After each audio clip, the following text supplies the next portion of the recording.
the Trumpet Concerto in E flat. This is one of the most popular pieces by Franz Joseph Haydn. A piece for trumpet and orchestra. So what are we doing with the concerto, right? We're showing off the trumpet.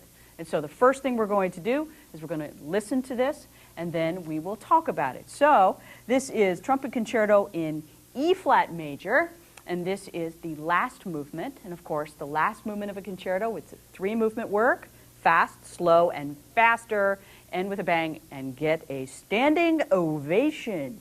Okay? Premiered in 1800.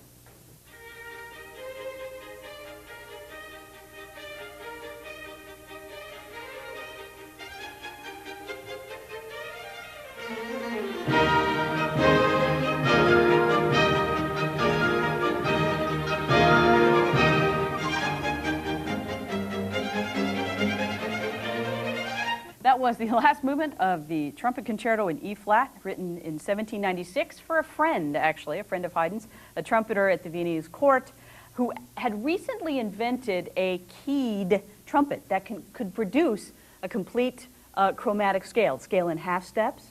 And so that was a new trumpet, okay? And eventually we'll get the valve trumpet, but this was a new instrument. And so this was a pretty important concerto, and it's a very important concerto within the trumpet repertoire. Okay, that is Franz Joseph Haydn, Papa Haydn as we remember. And now we turn the tables to the man, the one, the only, the guy that makes us feel all insignificant, Mozart, right?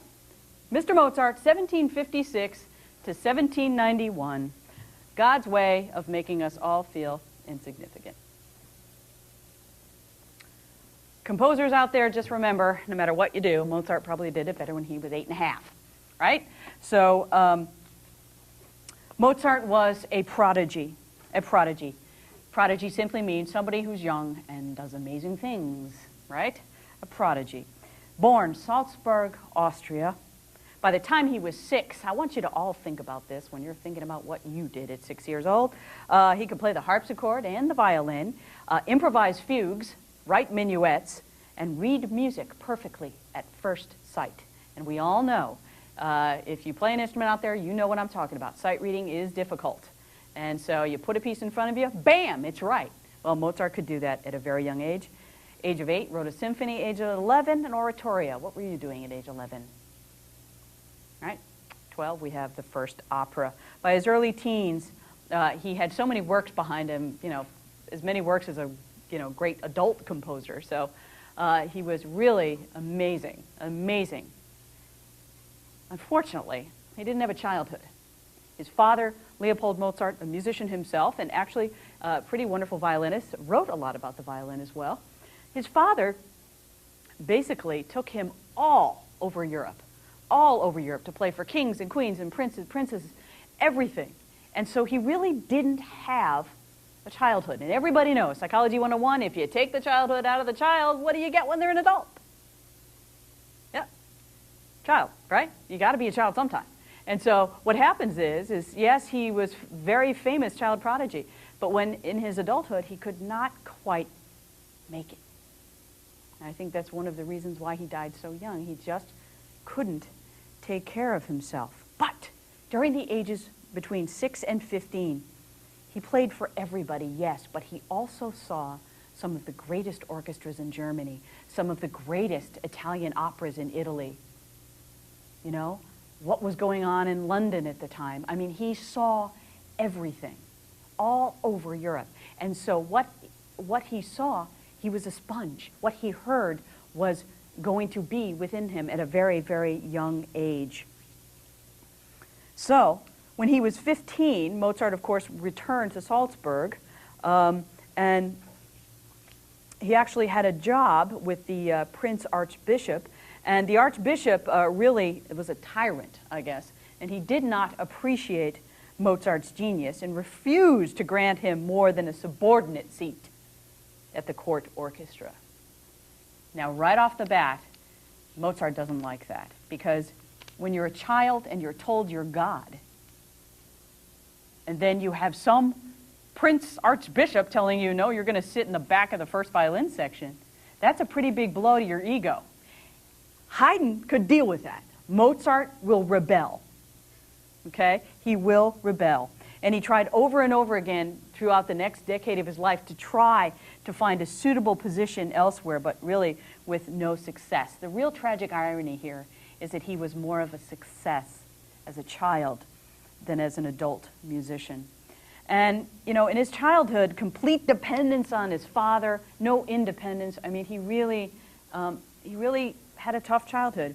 A Parisian observed that Mozart was, I quote, too good-natured, not active enough, too easily taken in, too little concerned with the means that may lead him to good fortune. So people were very wary of him to begin with. He could not tolerate being told what to do. After an ugly confrontation, Mozart wrote, "He lied to my face that my salary was 500 gulden, called me a scoundrel, a rascal, a vagabond. At last my blood began to boil. I could no longer contain myself, and I said, 'So, your grace is not satisfied with me?' And the archbishop answered, 'What, you dare to threaten me, you scoundrel? There is the door.'" And Mozart was kicked, and I mean kicked out the door. So he wasn't afraid to stick up for himself, but at the time you couldn't do that yet, you know? He couldn't do that. And so in 1781, when he was 25 years old, he set off for Vienna. He couldn't stand it, traveled to Vienna, and to reassure his father, who was very, very concerned about his trip to Vienna, "I have had the best and most useful acquaintances in the world, father. I am liked and respected in the best houses, and all possible honors are given me. And moreover, I get paid for it. I guarantee you I'll be successful." His first few years in Vienna were successful, but his compositions were drawing people in, but that started to wane. You know, I mean, it was kind of, at one point he'd have a successful opera, at another point, you know, in his life he wouldn't be successful, and in the meantime, a lot of drinking. He did marry, he did have children, but he really did not take good care of himself at all. He did have some good performances, you know, Marriage of Figaro, very successful, an opera very successful. Vienna loved it, and you know who loved it more? Prague. So he was becoming famous not only within the Viennese world, but also over towards Eastern Europe as well. But Mozart's, his popularity just really declined, and he was Mozart's, he was a darling at one point, and then, you know, they throw him out in the trash, kind of like, you know, New York. You make it at one point, and the next point you could be in the gutter. You don't know, and that's kind of the city of Vienna was.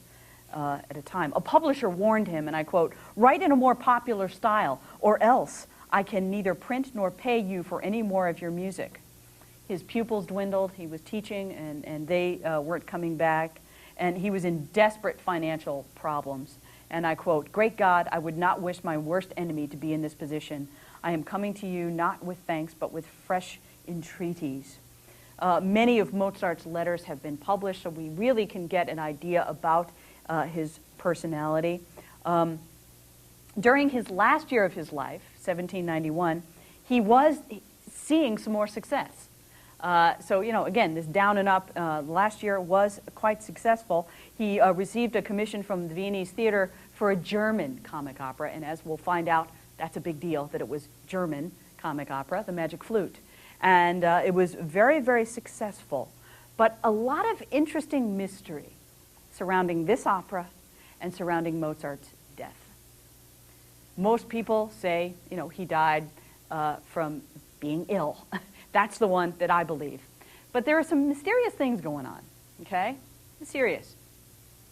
First of all, that story you see in Amadeus, you know, where the mysterious stranger comes to the door dressed in black. There are reports of this, certainly, that this mysterious stranger comes to the door and he is masked, and he has a wad of money, and he gives Mozart money. He said, "I want you to write a Mass for the dead. I want you to write the Requiem Mass." That's kind of odd, isn't it? And that's the piece that he died composing. You know? So it's just very strange. The other thing is, there's this rumor, I don't know, I'll just throw it out here, that, you know, the Magic Flute within this opera, written a year of his death, in this opera, Mozart makes fun of the Freemasons, which is that secret society that was you know, had musicians and artists and all sorts of people during Mozart's day, but it was a very closed secret society, and Mozart decided that he was going to make fun of their initiation processes, and that was a big mistake. And some people say, and I've read, that maybe he was murdered or something. I don't see, in my best guess, any evidence to that, but I think it's an interesting mystery. There are mysterious events surrounding his death. Why would somebody come to the door for him to write a Requiem Mass? Why didn't he show his face? It's kind of weird. I believe, though, he died because he was sick and he didn't take care of himself at all. On the day of his burial, a Vienna newspaper reported, "His works, which are loved and admired everywhere, are proof of his greatness, and they reveal the irreplaceable loss which the noble art of music has suffered through his death."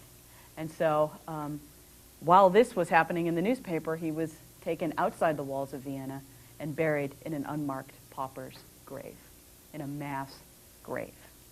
His wife was too poor and could not give him a funeral. So, and he died, of course, as we know, at age 35. So what of this music? So what of this incredible, heart-cramping genius from Mozart? Why is it so wonderful? He was one of the most versatile of all composers.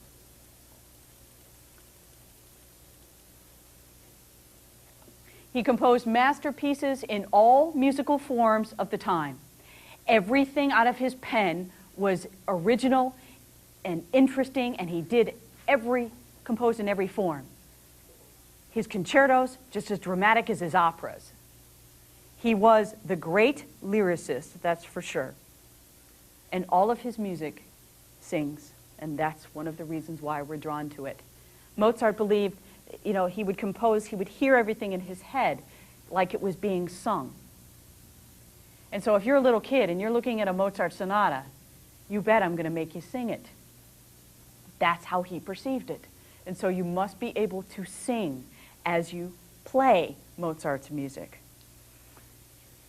His works convey a feeling of ease and grace, yet very spontaneous and very emotional. His daring, very mysterious harmonies can bring out darkness as well with the great lyricism. Now, this lyricism is very easy. It comes from his experience composing Italian opera. He fuses this power and elegance in just a new and interesting way. He believed, and I quote, "Music must never offend the ear, but must please the hearer, or in other words, must never cease to be music." And, you know, a lot of people say, well, his music sounds easy. Well, yeah, it does. There's a certain, you know, grace it has to it. But I tell you from an instrumental point of view, and a lot of people out there would agree with me, is that it's really hard to play. It has to be clean. It has to be pristine. It has to sparkle. But it has to sparkle with emotion. And when you have so much emotion within you and you have to play cleanly, it's a very weird feeling. And it's a cross between that cleanliness and that emotion that's so hard to play. And you really, I've heard a lot of bad Mozart in my day, a lot of bad Mozart. And I've been involved with a lot of bad Mozart. Mozart had over 600 compositions were cataloged during the 19th century. And let me just throw this out. When you're at a concert, just so you're not confused, if you see Mozart Piano Sonata number 62 in D minor, K 462, K, you know, whatever you see, string quartet, K 401, it simply means Kerhol, okay? And that was the guy who was the cataloger guy. Okay, and that's a real easy way to explain it. And just so for your own information as music appreciators, when you're watching something by Mozart and there's a K after it, as opposed to Beethoven, which is opus, that's the reason why. That was the guy who was the catalog guy. In Mozart's hands, the concerto, which we're going to look at, was raised to its highest level. He was a great pianist, and he gives pianists fits today. Fits to play that music, because he was a great pianist. He was a great violinist. 5 of the most incredible violin concertos, he wrote them in like a year, people. And that's also the scary part about Mozart. He composed with great speed, you know. The last 3 great symphonies, right? 39, 40, and 41. 6 weeks. These are some of the gods of the symphony, the pedestals of the symphonic repertoire. 6 weeks. That's scary. And also, he didn't change anything. You know, Mozart was a composer. When he wrote it down, it was right. And that's scary, too. When you think about how difficult composition is, when you see the manuscripts of Beethoven just scratched out and, you know, things like that. Mozart, it all came out. You know, there's a great line in Amadeus. You know, he was supposed to have this opera done, And the producer of the opera said, well, where is it, Mozart? Where is it? And he goes, it's right here. It's in my noodle. And that's true. I mean, he could just spit it out. And that is almost supernatural, right? His works represent the late 18th century musical style, really, at its highest perfection.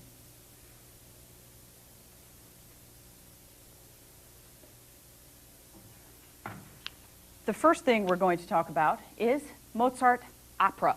Mozart and opera. We haven't been around opera for a while, since the Baroque period. Mozart was the supreme master of combining stage action and music. He was a master of theater. Few composers have been able to match his genius in this genre. The inexhaustible gift of melody is always, it just breathes through all of his operas. He creates characters through tone. Okay? I'll throw that out right now. And when he creates these characters through tone, me and you understand the character. We live through these characters. We can understand the anger, the greed, the wealth of these characters. And so the last time we left opera, it was a little hard to relate. And now we can relate to these people suffering or happy or in love through the operas.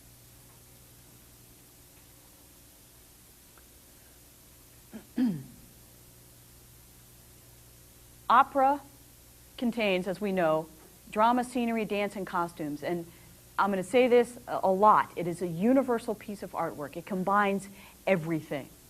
Most of Mozart's operas are comedies. Now, in the classical period, we have a line, comic opera and serious opera, right? Serious opera and comic opera, which you often also hear as opera buffa, comic opera buffa. And most of his operas are in Italian, except I just told you the year of his death. Magic Flute was a German opera, and that was quite a radical thing for Mozart to do, very radical. Some of these operas, of course, you have heard of, I'm sure. The Marriage of Figaro, written in 1786, a huge production for him at a good time. Don Giovanni, 1787. Magic Flute, written the year of his death. And it is music and it is theater that we can relate to.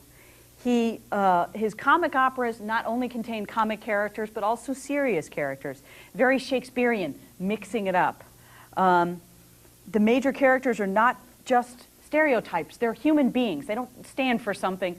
They're human, okay? Mozart was he tried to explain how he depicted emotion in an aria. And I quote, "Would you like to know how I've expressed it and even indicated his throbbing heart? By two violins playing octaves, you feel the trembling, the faltering. You see how his throbbing breast begins to swell. This I have expressed by a crescendo. You hear the whispering and sighing, which I have indicated by the first violins with mutes and a flute playing in unison." And you see, he had this all up here to give you the emotions of these characters. The arias and the ensembles, people. Mozart's ensembles, the trios, the quartets, the quintets, is the way he layers these ensembles to go with the action. They continually evolve and change. A character may feel one way at the beginning of the ensemble, and then at the end, something totally different. And these operas are performed today, certainly, and are revered works of art. Specifically, we're going to look at one, and that is Don Giovanni, the story of the legendary Spanish lover. The legendary Spanish lover, Don Giovanni. Written in 1787. It's a very interesting combination of comic and serious. We combine seduction with slapstick. That's entertaining to us, right? What's the difference between that and watching prime time?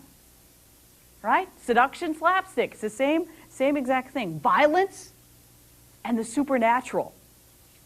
It is the old tale of Don Juan, the Spanish lover, right?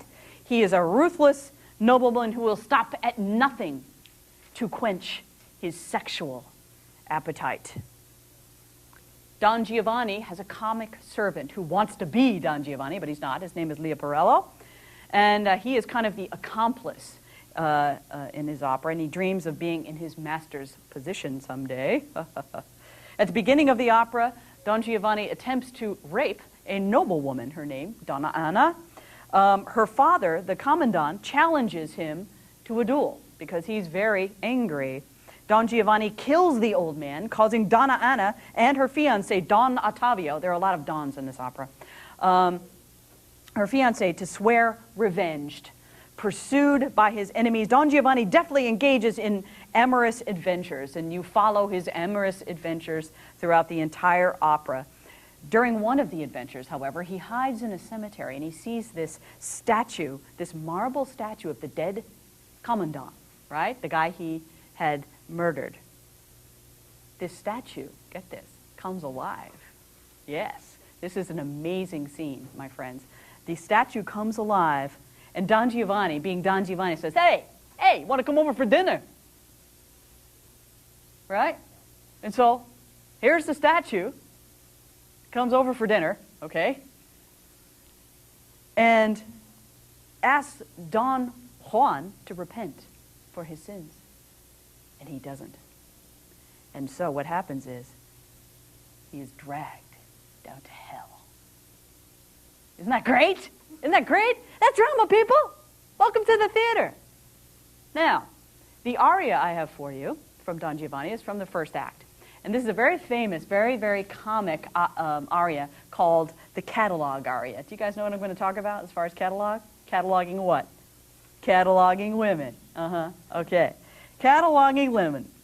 And what is going on is that is Leporello singing to Donna Elvira, actually, and he is saying, this is what you're going to deal with. This is a catalog aria, and the text goes like this. My dear lady, this is a list of the beauties my master has loved. A list which I have compiled. Observe, read along with me. In Italy, 640. In Germany, 231. 100 in France. In Turkey, 91. In Spain, already 1,003. Among these are peasant girls, maidservants, city girls, countesses, baronesses, princesses, women of every rank, every shape, every age. And then he says again, Italy 640, etc. With blondes, it is his habit to praise their kindness. In brunettes, their faithfulness. In the very blonde, their sweetness. In winter, he likes fat ones. In summer, he likes thin ones. He calls the tall ones majestic. The little ones are always charming. He seduces the old ones for the pleasure of adding to the list. Yes, this is true. His greatest favorite is the young beginner. It doesn't matter if she's rich, ugly, or beautiful. If she wears a petticoat, you know what he does. If she wears a petticoat, you know what he does. The catalog aria from Don Giovanni, sung by Leporello. Leporello is Don Giovanni's comic relief. Madamina, il catalogo è questo, delle belle che amo il padron mio, un catalogo liete ho fatto io, osservate, leggete con me, osservate, leggete con me. That was the catalog aria from Don Giovanni, and the next time we get together, we will dive into Mozart's instrumental music, and then talk about the music of Beethoven. Thank you.